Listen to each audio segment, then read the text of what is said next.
Stop.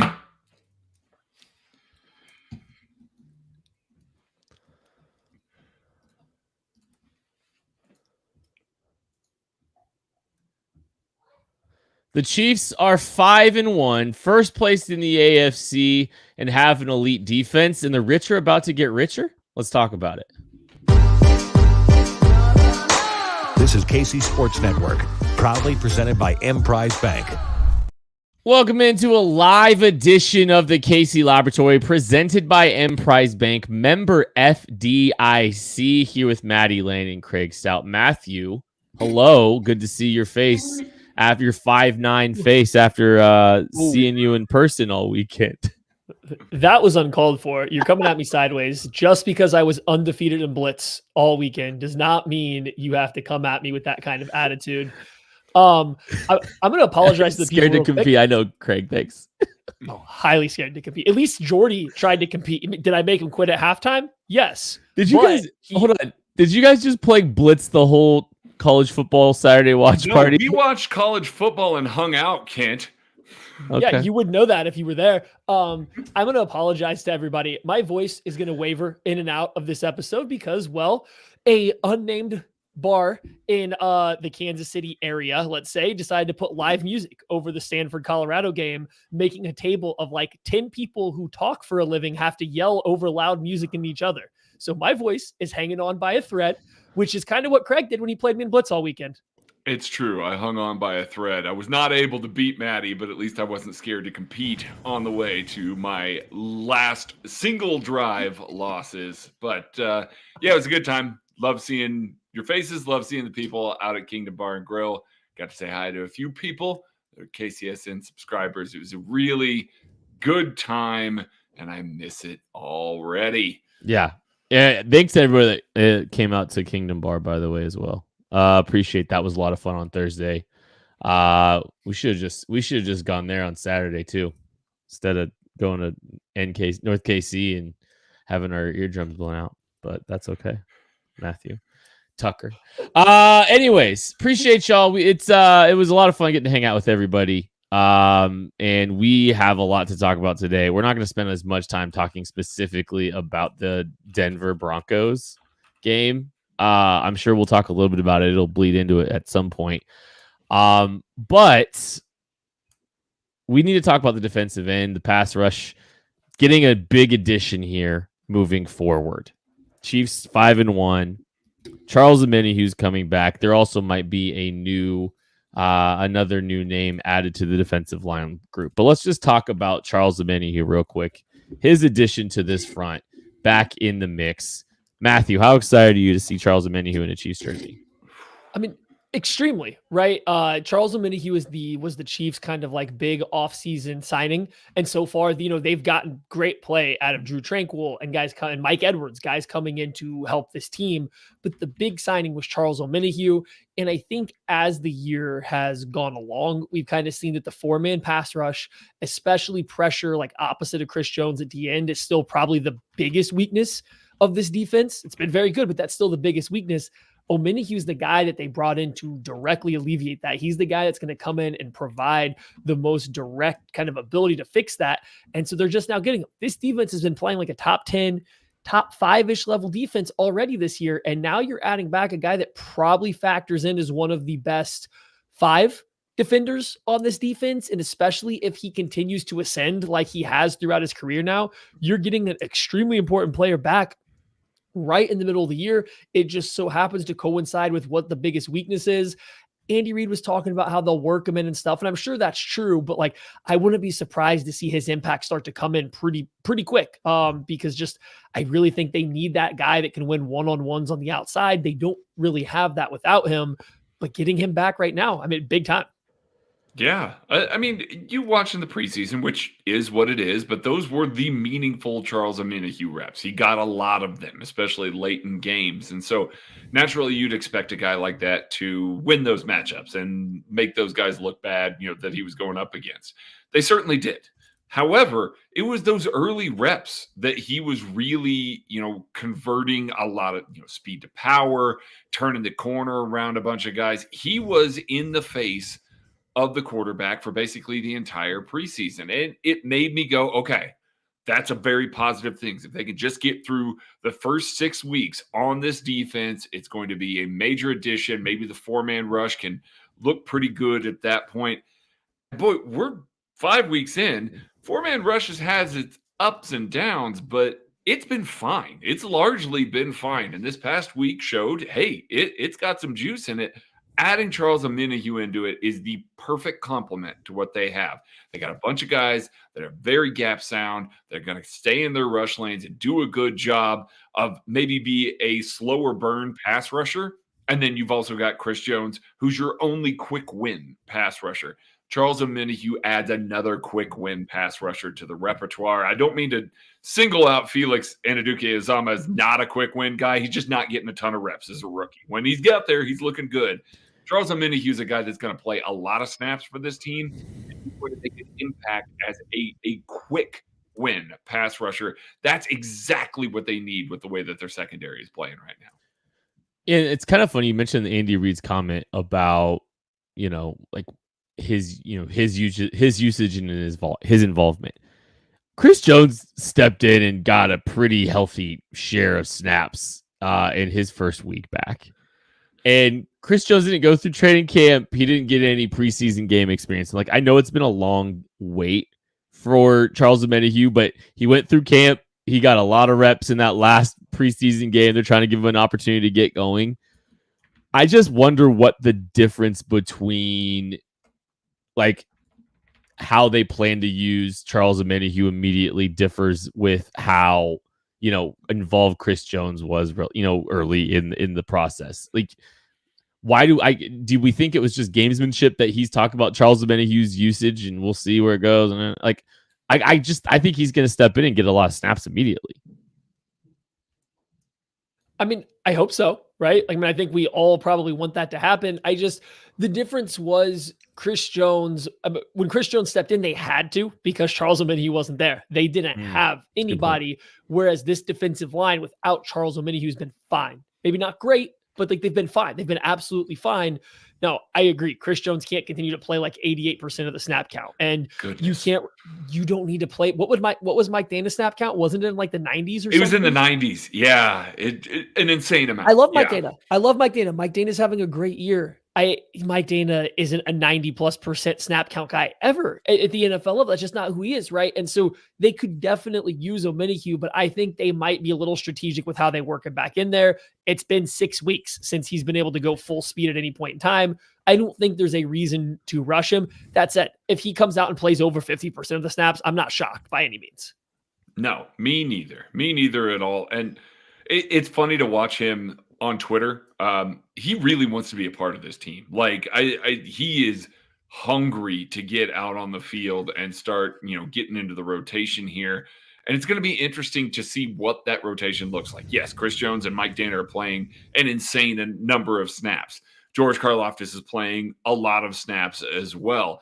Those guys are going to be better for not having to be out there as long as they are constantly in the rotation. I'm just very curious what that dime rotation looks like right now. Who sits? Is it Felix Anudike-Uzomah? Because those are really the only reps that he's getting right now. And frankly, he looks fine in them. Like, I know that he hasn't recorded a sack or anything like that yet. His pressure rate is still pretty high, though, and gives them another fast guy off the edge that they can utilize. Do they want to maybe sub out a Mike Dana, who has been awesome, working these games up front, for a guy like Charles Omenihu that can win on the inside? Do they bring George Karlaftis out? It really is kind of an embarrassment of riches, for lack of a better term, at the dime pass rusher position for Steve Spagnuolo here. Joe Cullen and Steve Spagnuolo are going to have package plays for all these guys and rotating them in. I think that just makes everybody better.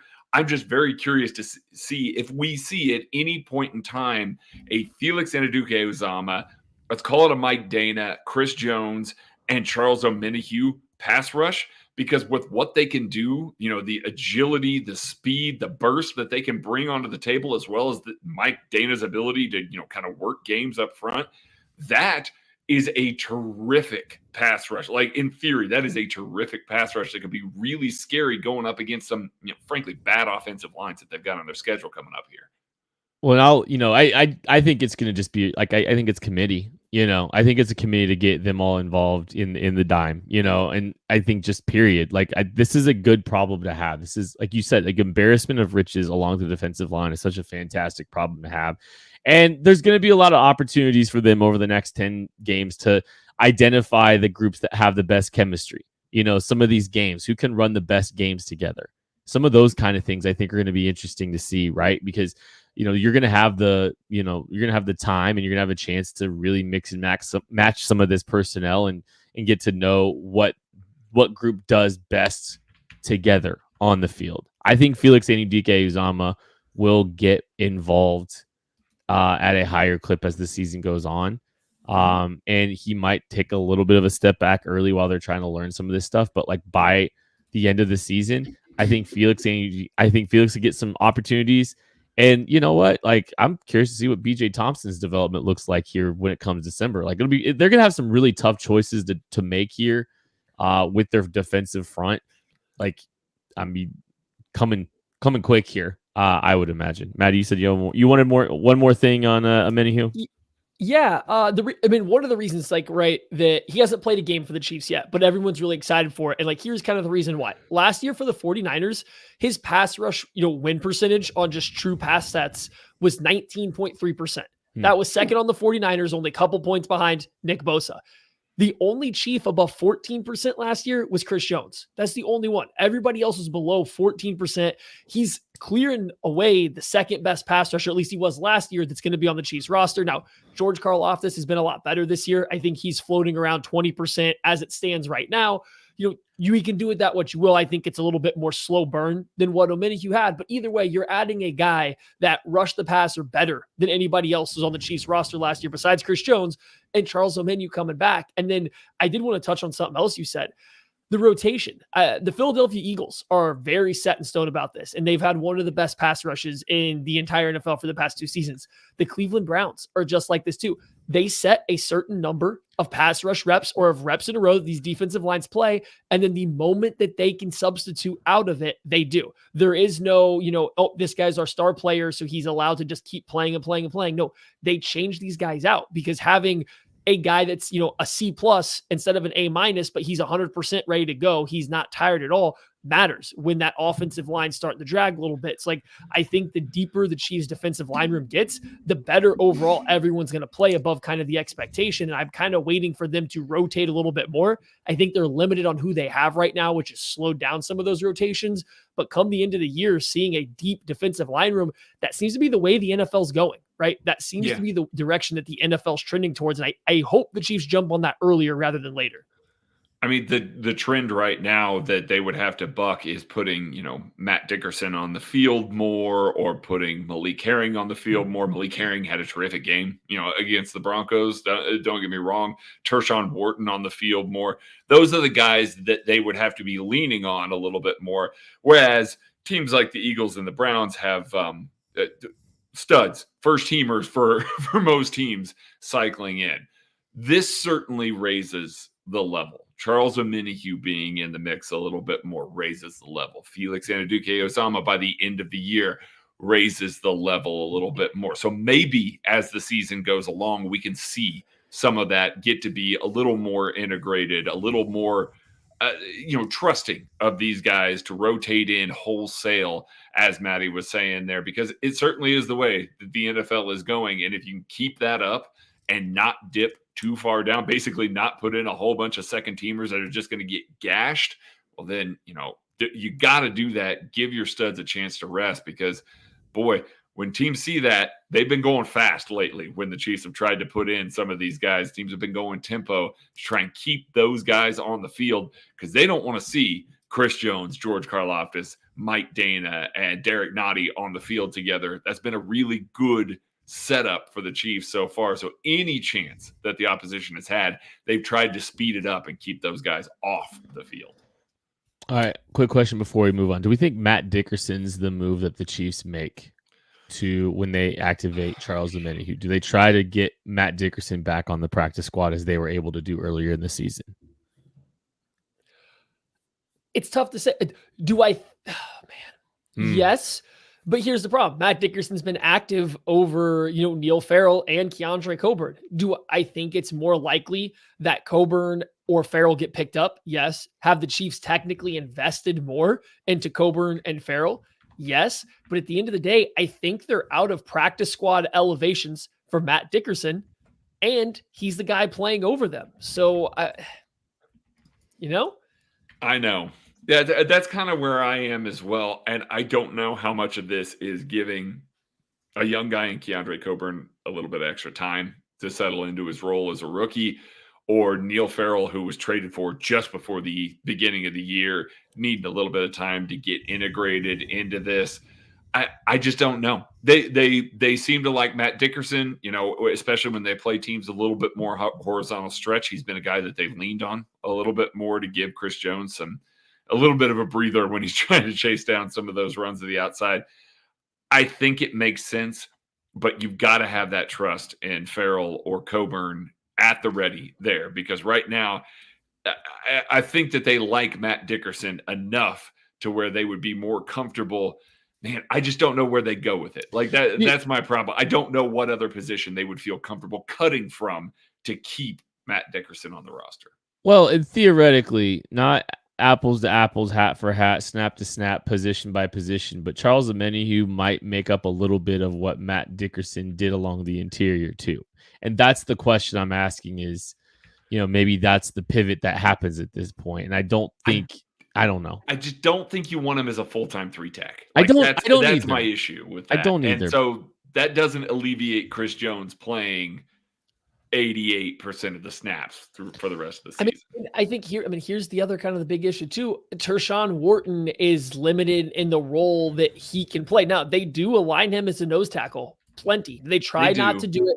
They try not to do it on heavy rundowns, especially against heavier personnel, but Tershawn Wharton as the only other kind of defensive tackle, if you take out Matt Dickerson, if you're not willing to activate, like if you're not willing to make Farrell or Coburn active, I don't know if you can live with a 3 defensive tackle rotation where Tershawn Wharton is one of those 3 defensive tackles.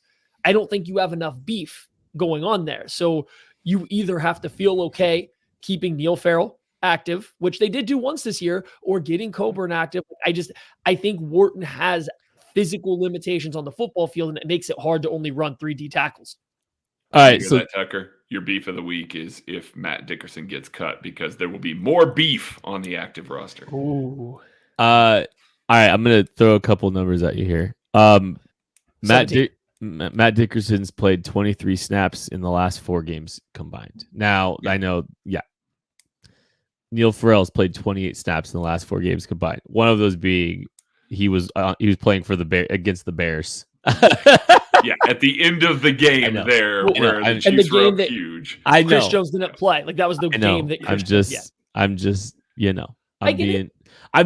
It's just we're talking about 7 snaps in the last 2 weeks for Matt Dickerson. So how are they going to figure out those 7 snaps? What's the answer to that? They like him though. They like him. They do.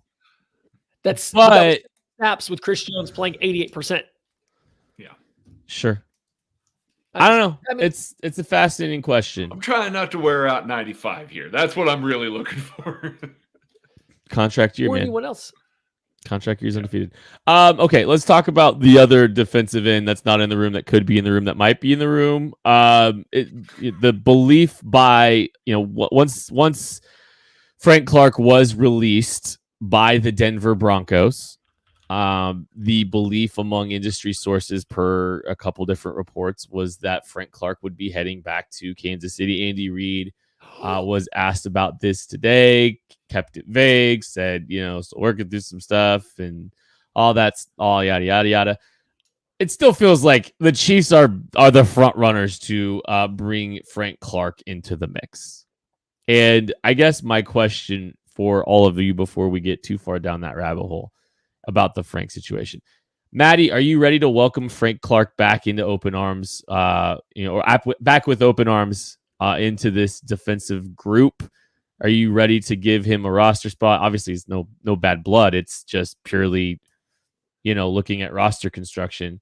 Are you ready to give him a spot on the 53-man roster? With open fins. Let the Shark back in. The kid, that was because he's the Shark and they don't have arms, they have fins. Appreciate the explanation. I needed it. I mean, of course I would welcome Frank Clark back. We just talked about rotating guys in and out. And so why not bring another defensive lineman that I know is going to give me maximum effort, that can go out there, get physical if he needs to be physical, defend the run, maybe not the pass rusher he once was, but the effort is always going to be there. And when you're going to ask him just to throw out, to be a rotational guy that maybe gives you 1 to 2 quality pass rushes a game, I have the utmost faith that he can do it, as long as there's not some kind of goal to make him a starter. And I don't believe he would be coming in to replace an Omenihu, George Karlaftis. I don't even think he'd be coming in to replace Dana or Felix. I think it would be a rotational guy. And I mean, at this point, what's out there for Frank Clark, right? He didn't get a lot on the open market. He gets to come back and play with some of his better friends in the NFL. He gets to come back and have a chance to win another ring for an organization that, I mean, for everything we know, really liked having him around, a locker room, a coaching staff that loved him as and he liked them. They just couldn't make it work financially. So I see zero downside to bringing him back. And I'm honestly going to say at this point, I'd be more surprised to see him play a down in the NFL this year for a non-Chiefs team than I would to see him play for the Chiefs. That's where I am. That last point right there. That's where I am. I think the Chiefs know what they're getting with him. I think Frank knows where he is with everybody. I mean, certainly Joe Cullen and Steve Spagnuolo like him. Andy Reid likes him. This is a kind of a match that's easy to make for this team there. And it could be as simple as just saying, hey, guess what, buddy?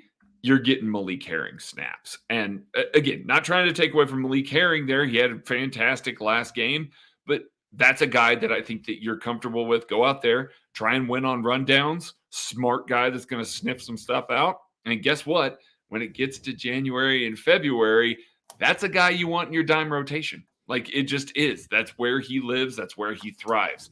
We just got done talking about the Philadelphia Eagles and the Cleveland Browns and having that rotation, being able to wholesale rotate guys in, get into pass situations and be able to throw out there as your second team a Charles Omenihu, Frank Clark, Tershawn Wharton, and another defensive tackle, somebody, and maybe Neil Farrell, Keandre Covert, somebody like that. Get them rotated in there as guys in your sub packages. That's a pretty good rotation.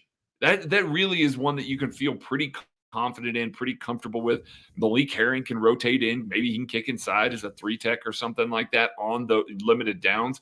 But you can make those sort of wholesale swaps with a guy like Frank Clark on the roster that you are not expecting to carry 70% of the snaps. That's just not where he is anymore. That's not where his body is anymore. But he does still have juice. He has the ability to still win on the outside on occasion. Sprinkle him in with Joe Cullen and what they know they can get from Frank. Give Chris his buddy back along the defensive line there. I just think that not only am I welcoming him with open arms, I think that entire room would welcome him with open arms. Fins. I'll go with fins. I like it.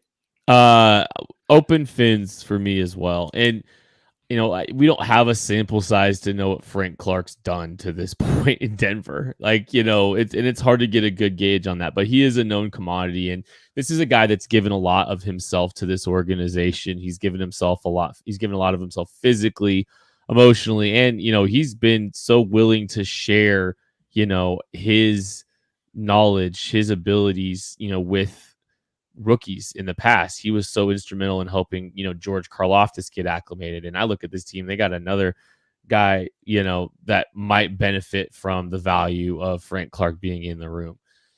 So I think it's a no-brainer for this team. And, he's made a little bit of money this year. He's made a few $1 million. Yeah. And I believe the initial dollar figure before he restructured was $5.45 million. He basically restructured to take it down to, I believe, just veteran minimum for the remainder of the year. But 6 games or 5 games or whatever of that $5.4 million, cap hit, he was, good for him. Good for Frank. You got paid by the Denver Broncos to beat the Denver Broncos in 2 weeks. The AFC West agreed to is just actively helping the Chiefs get Frank Clark back. And Sean Payton knows. Yeah. Did you guys take away anything from Andy's comments about how they've been in talks with like Frank Clark or his people or something like that? Like, I don't have the exact quote, but it wasn't like Andy normally says, we're not going to talk about players not in this building or something along those lines. It was not the same traditional Andy answer of he's not on our team, we're not talking about it. No, I think that he was being cagey. I don't know that I'm reading anything more into it than that. It's Monday. They're probably going to wait until Tuesday to make a signing. He knows the system. It's not like him coming in and if he's even on the active roster, like we're throwing him on the active roster right now. I know the kids' eyes are lighting up right now. Yeah. Here's the thing. All right. We don't know what Frank Clark's going to get in the open market. We don't know how many teams are willing to give him above league minimum. He certainly took a pay cut to get out of Denver. Make no mistake. He wanted out. Took a pay cut to get out of Denver, and we don't really have good representation of Frank Clark on the field in Denver. The market may not be strong enough for him to get more than a vet minimum deal. Okay, so all right. Maybe they try to sneak him on the practice squad for a while. Yeah. Maybe they put Frank Clark on ice for October. They kind of let that whole situation on the active roster play out. They let him stay healthy. They let him kind of get back into the swing of things again for the stretch run, but he just stays in the building, does what, he's still part of the team. It's just kind of managing his usage for these, this time of the year. So now you can give some reps to the young guys. You can let the defensive line battles kind of play themselves out a little bit longer. And if there's any injuries, you have someone that's immediately able to step in. Like, I think Frank Clark's going to be back, but almost some of the way Andy talked about it, it's almost seemed to me like maybe they don't know for sure if he's going to be active roster or practice squad. Like, they're kind of working some of that out. It's like, all right, let's just kind of, let's work through some of this stuff. And maybe we're just going to go ahead and put him on the, maybe Frank's cool with being on practice squad, knowing there's a lot of trust within this group. There's a lot of trust between him and Veach and Andy Reid. And it's, look, we're going to keep you on practice squad. We're going to standard elevation you a couple weeks in November. And then we're going to make that decision to put you on active roster in some capacity if some injury doesn't happen before then. Right. Like, I think that could potentially be the path to like how it happens. I don't know. I think Frank Clark's back in the building like this week, but I could see them maybe just practice squatting him for now and, kind of buying themselves time and Frank, kind of operating under that because he's a team player right now. Okay. So let's jump and make the assumption that Chiefs want to bring Frank Clark back. Would you rather him or Malik Herring be active this upcoming Sunday? We got that question also from White Yoder 05 down there. So shout out White Yoder there. Great minds. I'm going to say because he's coming off of an illness this week. We have seen that illness before out of Frank. Yeah, I saw on the injury report the other day. It was with an illness. I was like, okay, that checks out. Yeah, we know what that's like. So give him a couple weeks. Don't force him back into that. He's going to want to play. So if that was the case, I would let Malik Herring play. Just get right, man. Like, again, we want you in January and February to break that sack record as a Kansas City Chief. That's where I'm looking at, because I think that this 4-man rush can get by enough without him on the active roster immediately. So I'm fine with that, especially with Charles Omenihu coming back this week. But you're right. Your thought is if he's healthy, when he's healthy and ready to go, you would rather have Frank Clark. Is that what I'm gaining from it? Or are you purposely trying to just set him out until December and then roll with it then? I think when he's healthy and ready to go, I'd be fine with having him on the active roster over Malik Herring. I do. And again, Malik's played well. We know what high level Frank looks like. I know that he's hurt. He's not necessarily 100%, but even a 75% Frank that cares about the team that he's playing with and playing, next to the guys that he loves, is a bigger difference maker, I think, than Malik Herring. Okay, so this is going to be an unsourced speculation that, I mean, I'll say it. It seems like there has been a propensity for Steve Spagnuolo to lean heavily on some of his veteran players that have been here. Like Ben Neiman, Ben Neiman got leaned on in the past for a variety of reasons. Do we think, the only thing I could see is, like, if they're worried that Frank Clark's going to play more snaps than they really want, then maybe some of the people making personnel decisions want. Like, I could see that happening, because we've seen Spags have a tendency to want to play some of the Frank Clarks of the world exorbitant amount of snaps than maybe, maybe, I don't know. There's been so many times where I was stunned Ben Neiman wasn't back, but maybe it was just to keep him from being put in a situation where he's going to be on the field a lot more than maybe some personnel people want. So I will counterpoint Are we sure? this. Yeah, go ahead, Okay. Maddie. Yeah. Are we sure that Steve Spagnuolo is the one making the decision on which defensive linemen are going to be playing right now? Correct. Yeah. That's fair. Typically a position coach sort of thing. Yeah. That's a good point. Now, it feels like I don't know. Now, I'm not saying Joe Cullen doesn't like or love Frank Clark too. Don't get me wrong. But everything I've seen from Joe Cullen, I'm pretty much willing to kind of trust what he's feeling. Yeah. So if he's sitting there at this point saying, hey, I feel like Frank is giving us the best opportunity, I'm not really going to push back and scream that we need George Karlaftis or Felix or somebody else on the field if that is his and Steve Spagnuolo's opinion, each of them. I think Joe Cullen, from what I've seen from the improvement of the Chiefs' defensive line since he's been here and what he's done and his other stops along the way, he's got that vote of confidence from me that I'm kind of going to let him try what he wants to do until it starts to fail. And we haven't seen it start to fail with what they have yet. So I think I'm less worried about them just playing Frank to feel comfortable, especially because we've seen them now have success without him and playing young guys. They should feel comfortable with what they have already. This is just about maximizing the rotation. And I will add to that further counterpoint before we get off of this topic and say this team, Joe Cullen and Steve Spagnuolo specifically, were just fine with letting Frank walk. Like they were okay with going young at the beginning of this season when none of these guys had really shown anything yet.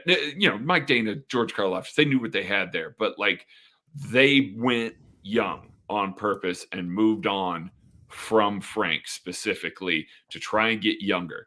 There's nothing about this 4-man pass rush right now that you would look at and say, oh man, well, they definitely have to have a guy, especially with Charles Omenihu coming back here. So no, I don't think that if Frank Clark was on the roster that all of a sudden he's getting 70% of the snaps. I just don't, because I think they were committed to this. They were fine with this, and it's been good so far. So don't upset the apple cart any more than you need to. Just bring him in slowly and let him get geared up for the playoffs. We know what will happen then. All right, we're going to take a break. We'll be back right after this. Thanks for listening to KC Sports Network. Make sure you download our new app. Find it on the App Store or Google Play. Just search KC Sports Network. Yeah, we spent 33 minutes. Craig, are you killing a spider? Yes, it was right here when we went to break, by the way. I was barely keeping it together. Craig's, for the audio, this is Craig. We take a break. Craig's swatting something with something, and Got it. You got it? Got it. She's got a dead spider chilling on your floor now? Yeah, man. I'll clean it up after the show. I'm a professional. All right. Okay. Leave it. Have you guys, this is just a sidebar. Have you guys ever spilled something on yourself in the middle of one of our shows? No. No. Okay. I'm an adult. Just me? I definitely have a couple times, and it's not fun. I'm sure I have. We've been doing this for long enough. I've forgotten most of what we've done. Thankfully, it's been LaCroix. That's just your age. Yeah, I know. It's been LaCroix both times, thankfully. But that's at least it was LaCroix. I don't know. The way you're looking down right now makes me think you've done it this episode. Did you just spill something on yourself? Is that what you're asking? No, I didn't. I just That's gonna be clipped. this is definitely where I've envisioned. Like I was looking at like my desk, envisioning the spillage that has happened multiple times here. Okay. Ken, I have a question for you. Are you wearing calico cut pants right now? I don't know. I can either confirm or deny. You gotta give. Okay. You gotta give. I want to ask your permission, Matthew, for something, and it's not to go to a break. You just went to a break. No, you can't have my permission. I want to see how you handle this. Okay. Well, I'll just do it anyway. We spent a lot of time talking about the wide receivers, but it feels like the wide receiver discourse is continuing to kind of rev up a little bit more. And I want to know if you guys want to spend a few more minutes talking about the wide receivers after yet another game, another sample size. So I would love to. Are you really? I will. We can talk about whatever you want if you don't want to talk about receivers, but I have some thoughts. I would love to talk about wide receivers because I think after this latest game, there's been a little bit of like a flipping of the narrative that the issue with the Chiefs offense, and I don't think that the Chiefs offense has been bad, but like the issues with the Chiefs offense are now being centered around the quarterback and Patrick Mahomes play rather than other areas. And I'm not saying that Patrick Mahomes has been perfect. I want to very much say I think Patrick Mahomes has been very, very middling on the Patrick Mahomes expectation scale, right? For an average NFL quarterback, he's been very good. But like on the Mahomes scale, he's been pretty middling, right? But all of a sudden, there's like now a push that he's more of the issue and the receivers are doing okay. And like, I just can't get on board with that. When I see these Chiefs wide receivers, the majority of the time they're creating separation and getting open or because they're supposed to, because it's zone coverage. And like a zone coverage can't cover everything all at once, right? So if you're going to run a 2-yard crossing route versus zone, yeah, you're probably going to be open, but it's because 3 guys are watching you to see if you get the ball. And as soon as the ball's thrown your direction, they close. That 2-yard route goes for 4 or 5 yards. I'm not saying that's a bad play, but like, I don't think we should be crediting wide receivers necessarily on plays like that. So I still think it's mostly the wide receivers. And I think more so the more I watch, it's the lack of nuance from the wide receivers. Guys don't get open and guys don't get open like in the right way. So like Sky Moore caught a very nice out route on it was an out route where he stemmed inside, he broke out, he completely torches the cornerback, right? But if you go back and watch it, even on this route, he breaks at the plus 24-yard line. He ends his route at the plus 23-yard line. That means he kept going upfield on another outbreaking route. And if you guys remember the play, he caught the ball. It was kind of late. He caught it low and kind of late. Guess what? If you work back to the quarterback from there, maybe it's still a tiny bit late, but guess what? It's not low anymore. It's right in your chest if you come back a yard and a half. Kadarius Toney had a pass broken up because Patrick Mahomes was late throwing the ball to him. You can watch Mahomes. He's waiting for Toney because he doesn't know which way he's going to break. I can almost guarantee you in Mahomes' mind, he's saying, I'm not throwing this until I see if Toney's breaking outside or inside because I don't trust him to break the same way that I think he's going to. And so, yeah, he throws it a tick late. Kadarius Toney doesn't come back for the ball at all. He makes his little hitch. He just settles and he doesn't move. And the DB, of course, then breaks on it. It's up to Toney to come back. Now, you can argue that Mahomes was late on that one. I agree. But I think it's because he has a lack of trust that the receivers are going to do exactly what he's thinking. And then even then, Toney doesn't work back to us. I just think the lack of nuance on a rep-by-rep basis is getting into Mahomes' head. So, yeah, he's waiting. He's making sure he sees stuff before he throws it because he keeps getting bitten by throwing the ball too early and guys going the wrong way and it being incomplete or off target or intercepted in some cases. The Kadarius Toney one that you mentioned is a really good one because if you watch the end of that play, Kadarius Toney sees the DB jump in front of it, gets his hands on the ball, luckily not picked off, and then he stands there for a second and Kadarius Toney taps his chest and says, "That's on me. That's on me. I needed to come back to the ball. That's on me." So like that sort of stuff matters. Like that, the execution, the process, all of that matters. And it's not crisp, clean, and consistent right now. And that's the problem. It's the consistency element like Maddie's referring to there. If he's expecting that this out route is going to be at 12 yards and he's got to throw it on time, and in reality, the break starts at 12 and ends up at 14. He's drifting into a corner that's a little bit deeper than Patrick Mahomes wants to throw it. He's not going to throw it. He's going to wait to see where these guys are. Now, the caveat to all of that, to Maddie's point here, is that's the sort of stuff that can be cleaned up. Like, that's the sort of stuff that the trust can be built. You can build that confidence by hitting those landmarks consistently. We are seeing that right now with Rashee Rice, who is in the right spot, and who's executing cleanly and consistently. So Patrick Mahomes is throwing these slants with timing, throwing them with accuracy because the guy's in the spot where he's supposed to be. I think we get very hung up in the idea that, hey, Travis freelances, so Patrick is able to just kind of be generally on the same page as him at all times. Guess what? Travis and Patrick see coverages the exact same way, and that's why it works. Patrick still throws to Travis with, anticipation, even though Travis is doing something completely different than the original route call. Well, and we still see them on the different pages too. We still see that happen still not as often. Yeah. It is still there. But when we see Rashee Rice be in the right place, right time, running the route cleanly, he gets fed the ball. Look what happens. Think good things happen. Sky Moore has moments where he is in the right place, right time, but he does still drift a little bit. Kadarius Toney, not always on the same page with him. MVS right now is definitely not on the same page with him. He's just not been very good. It's why Justin Watson kept getting targets all this time. I know that we talk about him as just a vertical receiver and everything, but he's in the right spot at the right time. And so that matters so much more than just being able to take a screenshot of something and just saying, oh, this guy's open.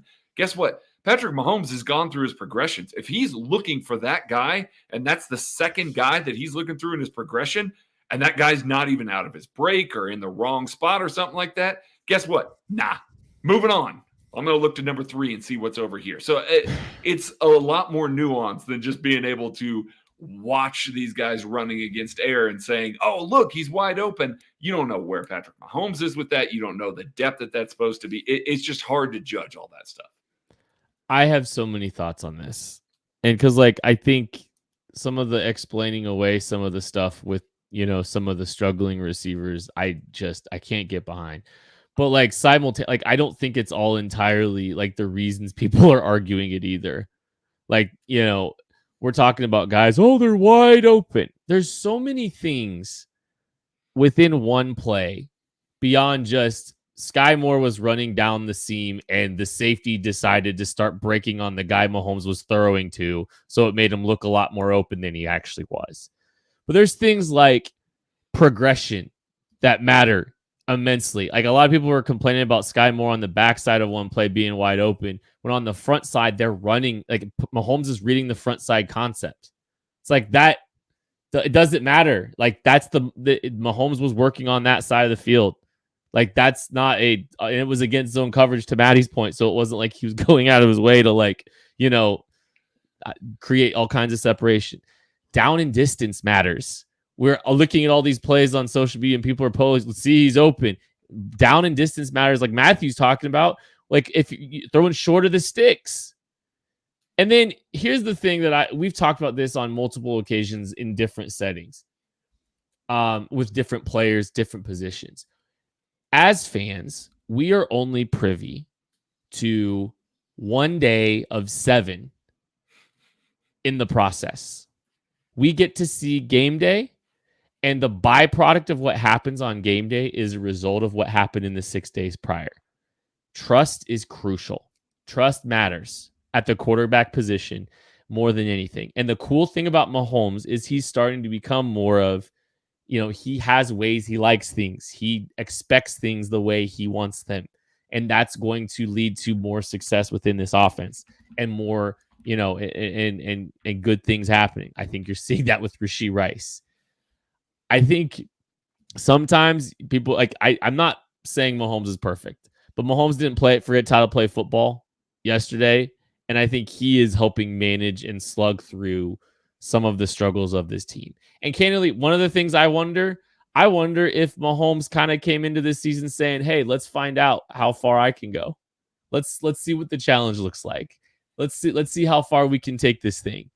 Let's see if we can, let's see how many resources we really need on the offensive side of the ball. Let's find out, It's I almost wonder if there's a challenge there for Mahomes this year to try to do it with some of these younger guys, because if they can do it with some of these younger guys, then what does that open up for this team from a roster building perspective? But I don't know. I think there's so much context missing with some of the arguments that are being made about the receiver room. And I'm not, and the funny thing is like, I'm not out on Sky Moore entirely.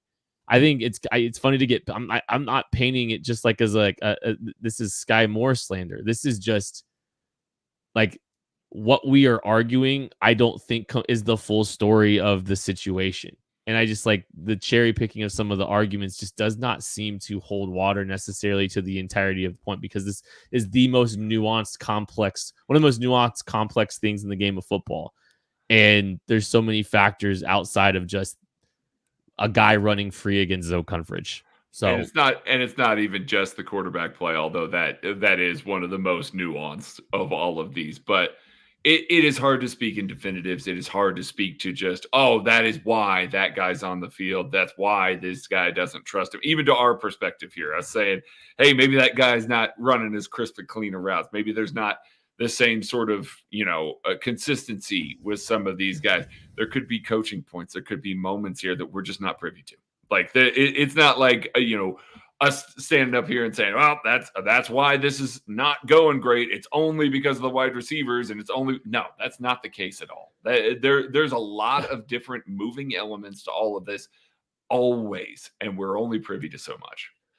Yeah, and so like I agree with all that. Like there's a lot of nuance. There's a lot of stuff that we'll never know. So no one's gonna have the answer unless you get access to Andy Reid, Patrick Mahomes, and anybody in the building. And Patrick, you can come on, buddy. And they will tell you. Break down film. We'd love to. Truthfully, like, no, they will. Like, yeah. So like, I understand that now.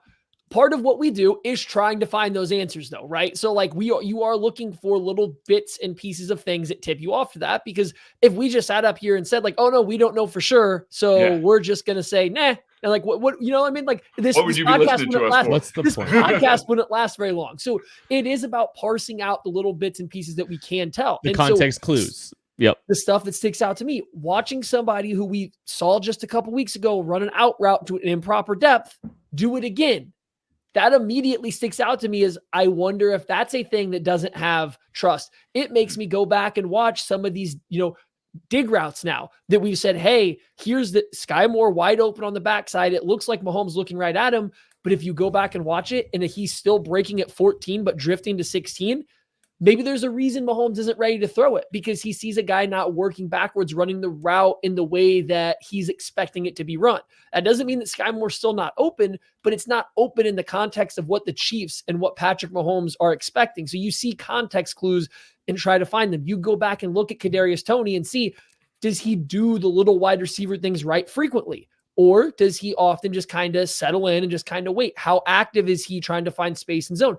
MVS has become a very not good broken play receiver. And I'm not even saying that he was ever great at it, right? But like, he doesn't seem to be the best open or broken play wide receiver. Him and Mahomes have not really gotten on the same page in terms of which direction he's supposed to go, how long he's supposed to keep working, so on and so forth.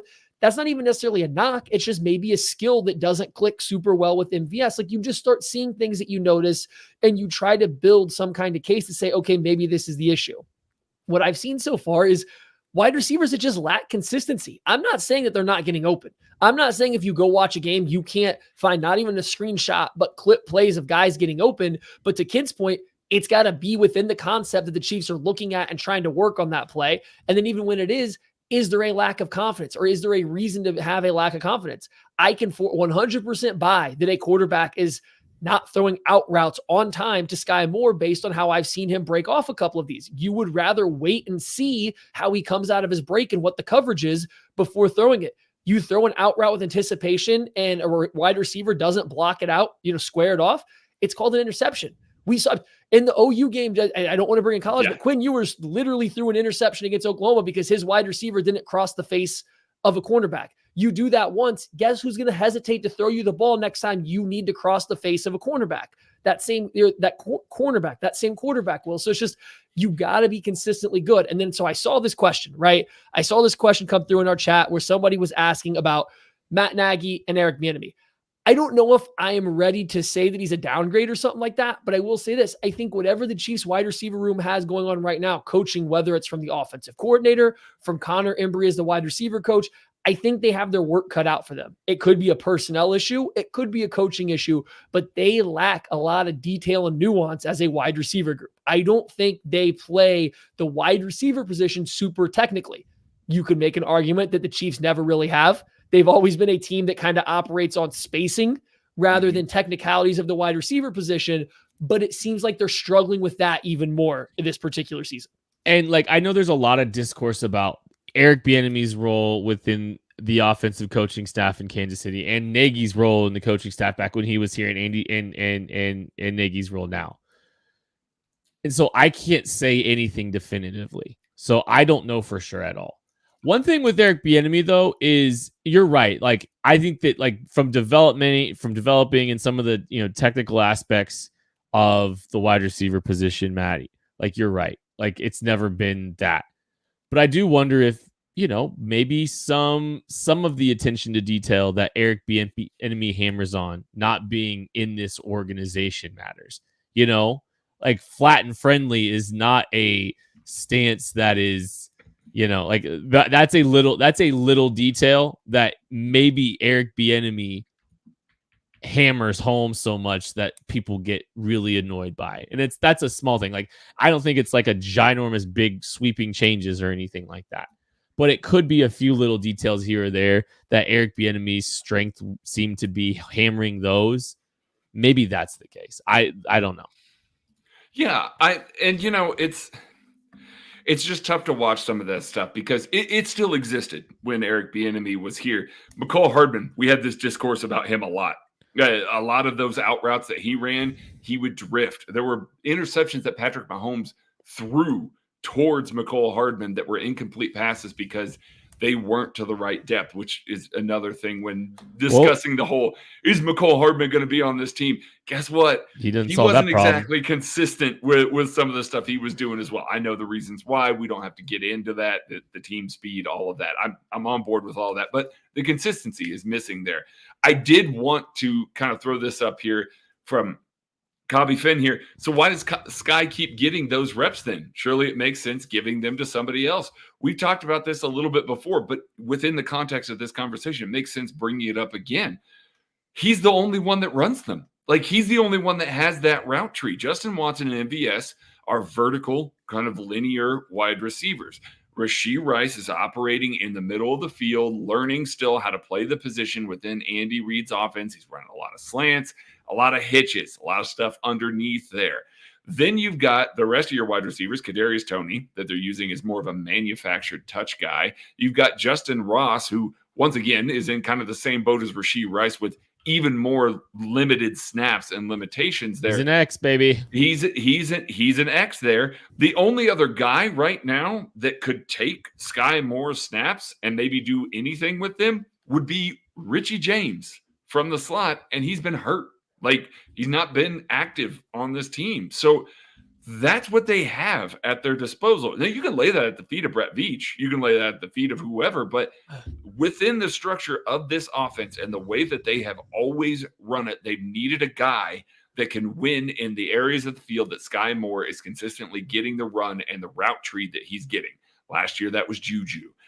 In previous years, it was like guys like Sammy Watkins and even a little bit of Demarcus Robinson, which, hey, when Sammy was out, Demarcus was in.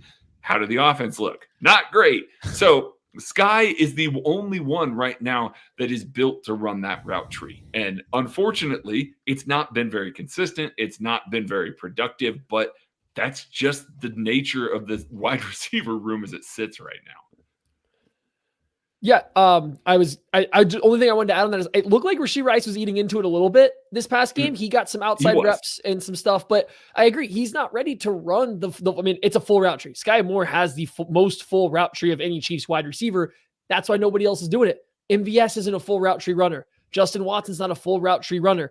Rashee Rice as a rookie definitely isn't, but I don't know if he is long-term. I don't think Richie James is either. They don't have a guy really well suited to run the full route tree. I would argue that Sky Moore isn't either. He's another vertical receiver in a different package because he's not the most elusive guy. He doesn't have the most fluid hips to run a lot of the hard breaking routes and some of like the, not, I don't want to say double moves, but some of like the whip routes, the return routes. Watching him get in and out of those is a little bit rough sometimes. So like, I don't think they have anyone that's super well suited to run those routes. I think that ultimately is the biggest issue going on for this team is they don't have someone to do those things at all. And so just piecing it together. Go ahead. Well, we spent a lot of time listening to people talk about this team's belief with Kadarius Toney and how they thought he could have a more expanded route tree. And there was some stuff down the field that he hadn't done yet that this team believes he could.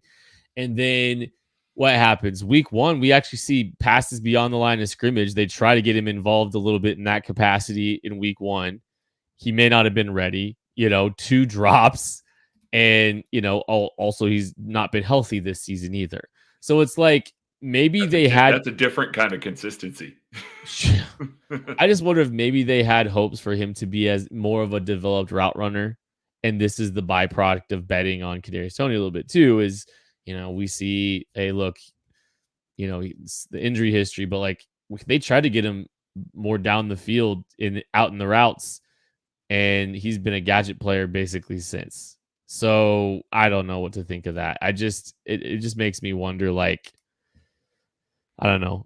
How much did that injury throw a wrench into it, which threw a wrench into his development, his involvement with this in this offense. And now we know Sky's been here 2 years. Sky went there and worked with Patrick all summer. Sky has the best understanding of this role. He needs to be the one doing it. There's maybe some guys that once we get them more familiarized outside of just becoming a package player, Rashee, maybe there's opportunities to eat into some of that a little bit. I just wonder if maybe there's a little bit of a snowball effect too, but like whatever it is, somebody, a Sky, a Kadarius, someone's got to step in, and Rashee's got to continue to see the field. He's got to get more opportunities sooner rather than later. Have we capped out our wide receiver talk? Yeah. Yes. But if you have one more point before we go to stickers, slaps, and spirits, we're still going to do that. I do. I want to answer clear the air with ease question real quick. He asked a question about how isn't it a false start when offensive linemen move their arm to signal, to do a silent snap, right? They're signaling the center when to snap the ball.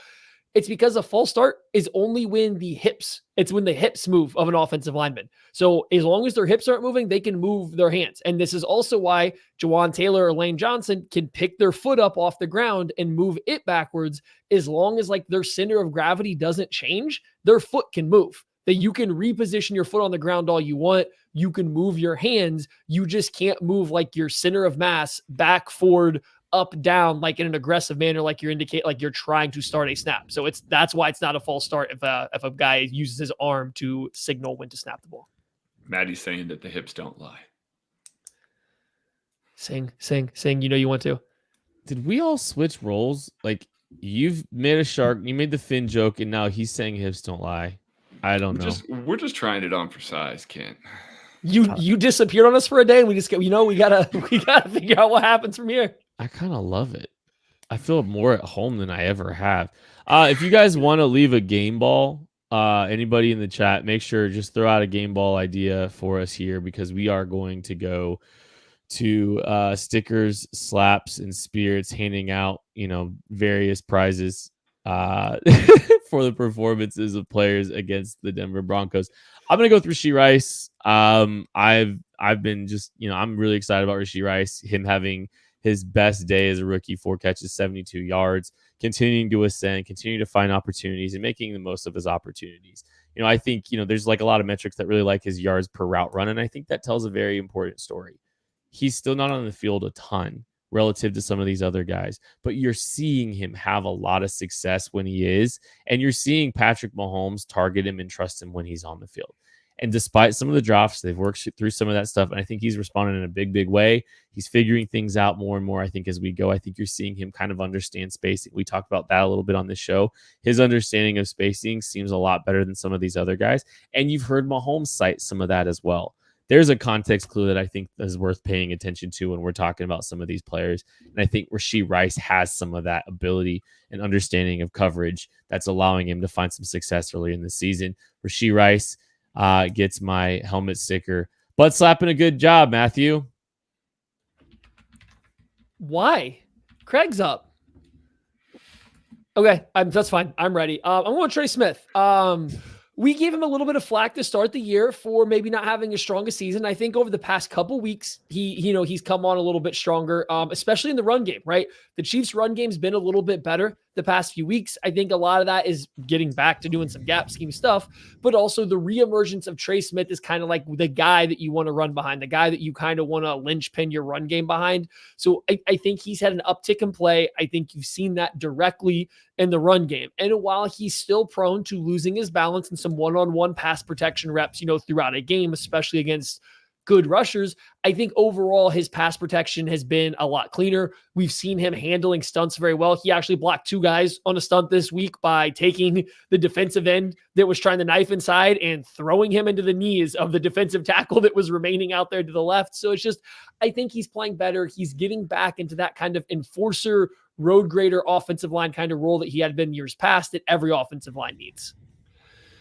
There's a lot of guys at my disposal here with what you guys chose there. Obviously, Travis Kelce's there. We talked about Malik Herring already, who had a terrific game. Drew Tranquil also had a terrific game. But I can't get out of here. It's been 6 weeks. Neither one of these individuals have gotten a whole ass bottle of bourbon. So I'm giving out 2 this week to Harrison Butker and Tommy Townsend. My goodness. Push? What's that? Not for the tush push. Not for the tush push. Harrison Butker's selling job on that when he's just chilling back there was kind of awesome. I loved it. No, I loved it. That was my favorite part. But Harrison Butker right now is 14 for 14 kicking field goals. He is 15 for 15 on extra points.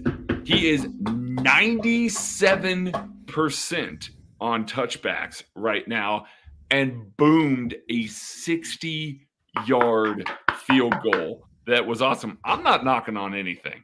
This guy has been nails through the first 6 weeks.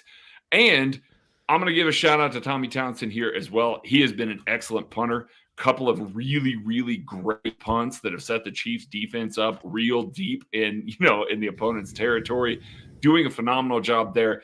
But one of the first field goals, one of the first kicks that Harrison Butker made in the game against the Broncos was not a great snap that Tommy Townsend had to corral and get back down. We focused so much last year on the operation between James Winchester, Tommy Townsend, and Harrison Butker. And guess what?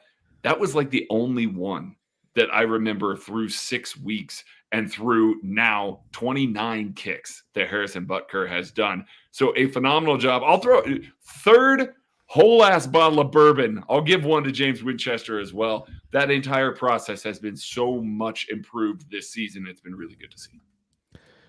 All right, we're seeing a lot of love for El Travador, and everyone is using El Travador as well. So shout out to Wyoder, for Brent Shepard, Kobe Flynn, all saying El Travador doing all that on a high ankle sprain or a low ankle sprain, yeah, is absolutely worth it. Travis looks like he's having a good time too. He's having a good little mini bye because he's out in Philly. He went to the Eagles game yesterday. He was at the Phillies game tonight with his brother. That's pretty cool. Oh, yeah. And by the way, he hung out with Taylor Swift on Saturday night. Was on Saturday Night Live. The whole thing without mentioning her. Yeah. Don't get mad. Shake it off, Craig. I'm not getting mad. We just almost cleared an entire podcast without doing what the rest of the NFL is doing. Karma's coming for you. Do we have bad blood? That's going to do it for the Casey Laboratory. Thank you all so much for listening. We appreciate you. We'll catch you later. He's turning red.